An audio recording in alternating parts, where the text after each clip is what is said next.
Chapter 8. When Jesus came down from the hill, large crowds followed him.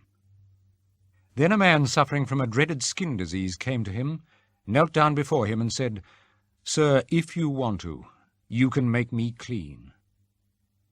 Jesus stretched out his hand and touched him. "I do want to," he answered. "Be clean." At once the man was healed of his disease. Then Jesus said to him, "Listen, don't tell anyone, but go straight to the priest and let him examine you. Then, in order to prove to everyone that you are cured, offer the sacrifice that Moses ordered." When Jesus entered Capernaum, a Roman officer met him and begged for help.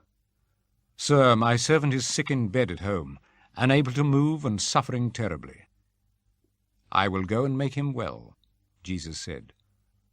"Oh, no, sir," answered the officer. "I do not deserve to have you come into my house. Just give the order, and my servant will get well. I, too, am a man under the authority of superior officers, and I have soldiers under me. I order this one go, and he goes. I order that one come, and he comes. And I order my slave do this, and he does it." When Jesus heard this, he was surprised, and said to the people following him, "I tell you, I have never found anyone in Israel with faith like this. I assure you that many will come from the east and the west, and sit down with Abraham, Isaac, and Jacob at the feast in the kingdom of heaven. But those who should be in the kingdom will be thrown out into the darkness, where they will cry and grind their teeth." Then Jesus said to the officer, "Go home, and what you believe will be done for you." And the officer's servant was healed that very moment. Jesus went to Peter's home, and there he saw Peter's mother-in-law sick in bed with a fever. He touched her hand. The fever left her, and she got up and began to wait on him. When evening came, people brought to Jesus many who had demons in them. Jesus drove out the evil spirits with a word, and healed all who were sick. He did this to make what the prophet Isaiah had said come true. He himself took our sickness and carried away our diseases. When Jesus noticed the crowd round him, he ordered his disciples to go to the other side of the lake. A teacher of the law came to him. "Teacher," he said, "I am ready to go with you wherever you go."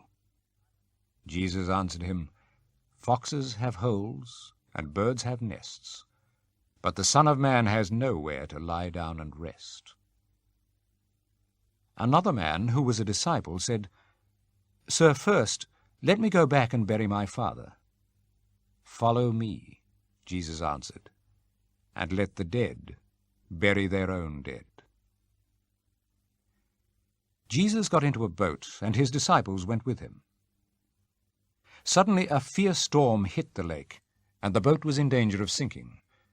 But Jesus was asleep. The disciples went to him and woke him up. "Save us, Lord," they said, "we are about to die." "Why are you so frightened?" Jesus answered. "How little faith you have." Then he got up and ordered the winds and the waves to stop, and there was a great calm. Everyone was amazed. "What kind of man is this?" they said. "Even the winds and the waves obey him." When Jesus came to the territory of Gadara, on the other side of the lake, he was met by two men who came out of the burial caves there. These men had demons in them, and were so fierce that no one dared travel on that road. At once they screamed, "What do you want with us, you Son of God? Have you come to punish us before the right time?" Not far away there was a large herd of pigs feeding. So the demons begged Jesus, "If you are going to drive us out, send us into that herd of pigs." "Go," Jesus told them. So they left and went off into the pigs. The whole herd rushed down the side of the cliff into the lake and was drowned. The men who had been taking care of the pigs ran away and went into the town, where they told the whole story and what had happened to the men with the demons. So everyone from the town went out to meet Jesus, and when they saw him, they begged him to leave their territory.